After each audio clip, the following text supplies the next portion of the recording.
سفر شام سے شادی تک۔ بچپن میں ابو طالب اپنے یتیم بھتیجے محمد صلی اللہ علیہ وسلم کی اگرچہ کفالت کرتے رہے، مگر اس زمانے میں بھی محمد صلی اللہ علیہ وسلم نے دوسرے بچوں کی طرح کھیل کود میں بچپن نہیں گزارا۔ چچا کے بارے کفالت کو اس طرح ہلکا کیا کہ تمام دن جنگل میں ان کی بکریاں چرائی۔ بڑے ہو کر وہ خود اپنے پاؤں پر کھڑے ہو گئے اور دنیا کے سب سے زیادہ معزز پیشہ تجارت کو اس عالم اسباب میں آزوقۂ حیات کا ذریعہ بنایا۔ محمد صلی اللہ علیہ وسلم ہاتھ کے سچے اور بات کے پکے تھے۔ تجارتی کاروبار میں جس سے جو معاملت ہو گئی اور جس بات کے لیے زبان دے دی، چاہے زمین و آسمان کیوں نہ ٹل جائے اور تجارت میں کتنا ہی گھاٹا کیوں نہ ہو جائے، اپنے قول اور عہد کی تعویلیں کر کے زبان پھیرنے کا تصور بھی نہ فرماتے۔ کسی سے مال خریدتے تو دینے والے کی مرضی پر چھوڑ دیتے، وہ اونچا بھی تول دیتا تو گوارا فرما لیتے، مگر جب خود کسی کو مال بیچتے تو خوب جھکتا ہوا تولتے۔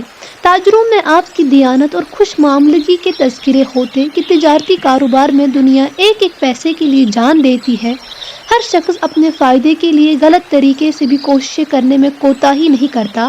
منفعت کے لیے نئی ترکیبیں اور ہیلے نکالے جاتے ہیں، اور یہ ابن عبداللہ کو تو کشادہ دست تاجر ہے، تجارت میں فیاضی کرتے ہوئے اس کے سوا اور کسی کو نہیں دیکھا گیا۔ خویلد کی بیوہ بیٹی ختیجہ رضی اللہ تعالی عنہا ایک شریف اور دولت مند خاتون تھی۔ نوکر چاکر اور عزیز رشتہ دار ان کا تجارتی کاروبار سنبھالے ہوئے تھے۔ محمد صلی اللہ علیہ وسلم کی دیانت اور راست بازی کا شہرہ سن کر ختیجہ نے بہت منت کے ساتھ آپ صلی اللہ علیہ وسلم کی خدمت میں پیام بھجوایا کہ میں آپ کے ذریعے اپنا مال تجارت شام بھیجنا چاہتی ہوں۔ مجھے آپ صلی اللہ علیہ وسلم کی ذات پر پورا اعتماد ہے، آپ کی زحمت فرمائی کا مجھ بیوہ پر احسان ہوگا۔ محمد صلی اللہ علیہ وسلم نے شام جانے کی حامی بھر لی اور چند دن بعد ختیجہ کا سامان تجارت لے کر شام کی طرف کوچ فرمایا۔ اس مختصر سے تجارتی قافلے میں ختیجہ کا ایک رشتہ دار اور ان کا غلام میسرہ بھی تھا۔ یہ وہی راستہ تھا جس میں محمد صلی اللہ علیہ وسلم کے باپ عبداللہ کے نقش قدم اگرچہ زمانے کے انقلاب نے مٹا دیے تھے، مگر باپ کی محبت محسوس کر رہی تھی کہ ابھی اس راہ سے کوئی گیا ہے۔ محبت کا یہ خاصہ ہے کہ وہ ماضی کو حال اور حال کو مستقبل بنا سکتی ہے۔ محمد صلی اللہ علیہ وسلم کے احساس نے گزشتہ واقعات کے اوراق الٹ دیے۔ عبداللہ کی جوان مرگ اور آمنہ کا جوانی میں بیوہ ہونا، محبت کی خاموش آواز اونٹوں کی گھنٹیوں میں مل جل گئی۔ یہ وہی راستہ تھا جہاں 12 سال کی عمر میں محمد صلی اللہ علیہ وسلم نے اپنے چاچا ابو طالب کے ساتھ سفر کیا تھا۔ وہی وادیاں، وہی کوہ و دشت، مگر ہاں پرشور آندھیوں نے ریت کے تودوں کو کہیں سے کہیں پہنچا دیا تھا، اس لیے کہیں راہیں بھی مڑ گئی تھی اور منزلوں کے نشان بھی تبدیل ہو گئے تھے۔ 12-13 سال کی مدت میں اتنا کچھ بدل جانا ضروری تھا۔ یہ محمد صلی اللہ علیہ وسلم کی عمر کا 25واں سال تھا۔ ذمہ داری، ہوش مندی اور فراست کا آفتاب جبین سعادت آثار سے طلوع ہو رہا تھا۔ قافلہ چلتا رہا، یہاں تک کہ شام پہنچ گیا۔ یہ کارواں اندھیرے سے بھی گزرا اور چاندنی میں بھی اس نے منزلیں طے کی، دھوپ کی شدت بھی دیکھی اور سائے کی راحت بھی۔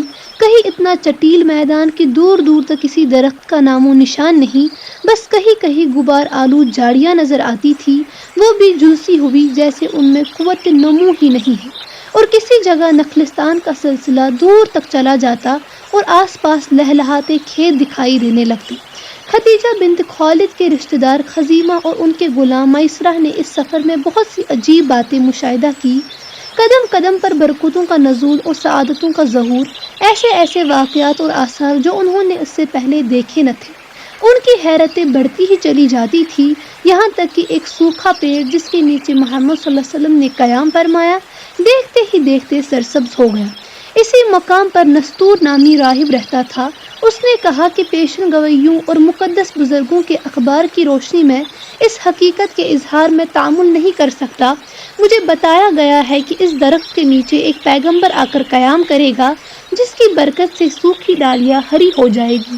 اس کے ہاتھ میں انجیل کے نوشتے تھے اور انہیں پڑھ پڑھ کر وہ باتیں کہتا جاتا تھا۔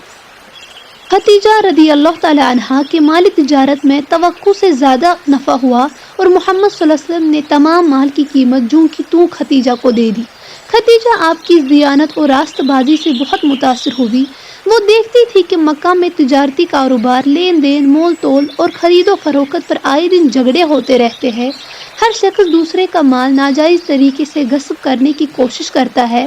لوگ عہد و پیمان کرتے ہیں اور توڑ ڈالتے ہیں۔ ان لوگوں میں محمد صلی اللہ علیہ وسلم جیسے امانت دار، راست باز اور متدین آدمی کا پایا جانا غیر معمولی واقعہ بلکہ معجزہ ہے۔ خزیمہ اور میسرہ نے یک زبان ہو کر خدیجہ سے کہا کہ محمد صلی اللہ علیہ وسلم کے ساتھ سفر میں رہ کر ہم نے اپنی آنکھوں سے ایسی عجیب و غریب باتیں دیکھی ہے جو شاید کسی نے سنی بھی نہ ہو۔ اندھیری راتوں میں روشنی ہو گئی ہے محمد صلی اللہ علیہ وسلم کی برکت سے۔ خشک درخت کے نیچے محمد صلی اللہ علیہ وسلم بیٹھے اور سوکھی ڈالیاں آن کی آن میں لہلہانے لگی جیسے کسی نے ان پر آب حیات چھڑک دیا۔ ایک واقعہ ہو تو بتائے، ہم تو راستے بھر ان کے ساتھ خواب دیکھتے رہے اور یہ محمد صلی اللہ علیہ وسلم اتنا کچھ بابرکت ہونے کے باوجود انتہائی خلیق، متواضع، درد مند دل اور غمگسار ہے۔ راستے میں ہمیں انہوں نے کسی قسم کی تکلیف نہ ہونے دی، نہایت مستعدی کے ساتھ ہر کام خود انجام دیا۔ اتنے درد مند رفیق سفر ہر کسی کو میسر نہیں آتے اور ان کی پاک بازی اور پرہیزگاری کی تو لفظوں میں تعریف ہی نہیں ہو سکتی۔ شام کی عورتیں بہت خوبصورت ہوتی ہے، ان کی دلکشی اور رعنائی دور دور مشہور ہے، مگر ہم نے خاص طور سے اس بات کو محسوس کیا کہ محمد صلی اللہ علیہ وسلم بازاروں، گلیوں اور سڑکوں سے گزرتے ہوئے ادھر ادھر نہیں دیکھتے۔ حیا، غیرت، متانت اور سنجیدگی کا پیکر ہے ان کی ذات۔ نہ جانے یہ دنیا کہاں تک ہے اور کتنی بڑی ہے۔ ہم نے تو عرب اور شام یہی دو ملک دیکھے ہیں۔ ہم دعوے کے ساتھ کہہ سکتے ہیں کہ ان ملکوں میں تو محمد صلی اللہ علیہ وسلم جیسا شریف، نیک، پرہیزگار اور بابرکت آدمی ہماری نگاہ سے نہیں گزرا۔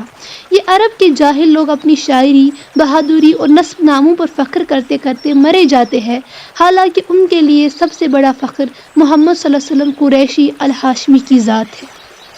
مکہ کا ہر شخص محمد صلی اللہ علیہ وسلم کے اخلاق اور نیکی کا گرویدہ و معترف تھا۔ خدیجہ کو تجارت کے سلسلے میں آپ کی دیانت کا ذاتی تجربہ بھی ہو گیا۔ پھر خزیمہ اور میسرہ کی عینی شہادتوں نے اس ایقان کو اور زیادہ مستحکم اور اس اثر کو پائیدار بنا دیا۔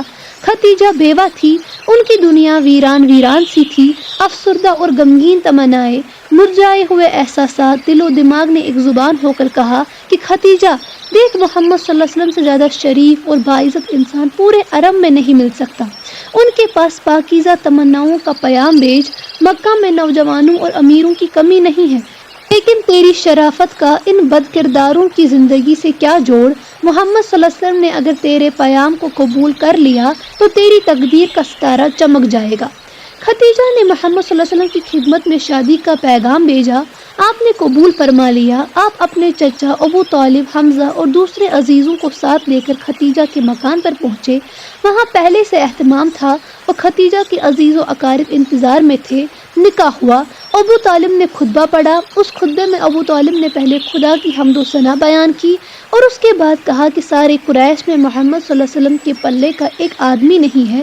کوئی شخص شرافت و نکوکاری میں میرے سعید و امین بھتیجے کی برابری نہیں کر سکتا۔ ہاں، مال و دولت میں اس کے پاس نہیں ہے، مگر دولت، روپیہ پیسہ، خزانے، مال و اسباب تو چلتی پھرتی چھاؤں کی مانند ہے۔ آج اس کے پاس، کل دوسرے کے پاس، ان کا کوئی اعتبار نہیں۔ اصل چیز تو ذاتی شرافت ہے جو ہر حال میں باقی رہے گی۔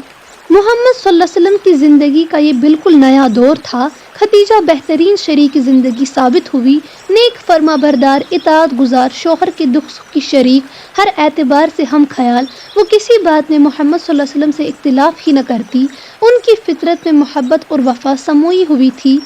خدیجہ رضی اللہ تعالیٰ عنہ نے بھی محمد صلی اللہ علیہ وسلم کو توقع سے بہت زیادہ ہمدرد اور غمگسار پایا۔ وہ جتنا نیک شادی سے پہلے سمجھتی تھی، محمد صلی اللہ علیہ وسلم اس سے بڑھ کر نیک اور پرہیزگار نکلے۔ ان کی خلوت ہی نہیں، جلوت بھی نیکی، حیا اور عفت سے معمور تھی۔ مکہ کی عورتیں رشک کرتی کہ خدیجہ کو محمد صلی اللہ علیہ وسلم جیسا بہترین شریک حیات مل گیا، مگر رشک کرنے سے ہوئی بات انہونی نہیں ہو سکتی اور نہ کسی کی تقدیر کی سعادتیں چھینی جا سکتی ہے۔ خدیجہ رضی اللہ تعالیٰ عنہ کے لیے بہرحال بہترین خلائق اور بزرگ ترین انسان کا حرم بننا مقدر ہو چکا تھا، اور یہ وہی مبرم مقدرات ہے کہ جن کے لکھ دینے کے بعد قدرت کا قلم خشک ہو گیا اور ان میں کوئی تبدیلی نہیں ہو سکتی۔ خدیجہ کی رفاقت سے محمد صلی اللہ علیہ وسلم کو بھی سکون حاصل ہوا۔ ان کی خانگی زندگی شکر رنجی اور بدمزگی سے پاک تھی۔ دونوں ایک دوسرے کے ہمدرد، غمگسار اور سچ مچ شریک حیات، سکون و اطمینان اور میل جول کی زندگی۔ ازدواج، مناکحت اور شادی کا لطف ہی میل ملاپ، ایک دوسرے کی ہمدردی اور فکر و خیال کی یکرنگی میں ہے۔ یہ نہ ہو تو پھر جنت بھی جہنم بن کر رہ جاتی ہے۔ شوہر کی اطاعت تدبیر منزل کی بنیاد ہے اور بیوی کی ہمدردی معاشرت کی جان ہے۔ جہاں یہ توازن باقی نہ رہے وہاں گھریلو زندگی کا نظر تہو بالا ہو جاتا ہے۔ محمد صلی اللہ علیہ وسلم اور خدیجہ رضی اللہ تعالی عنہا کی زندگی اس توازن کا بہترین نمونہ تھی۔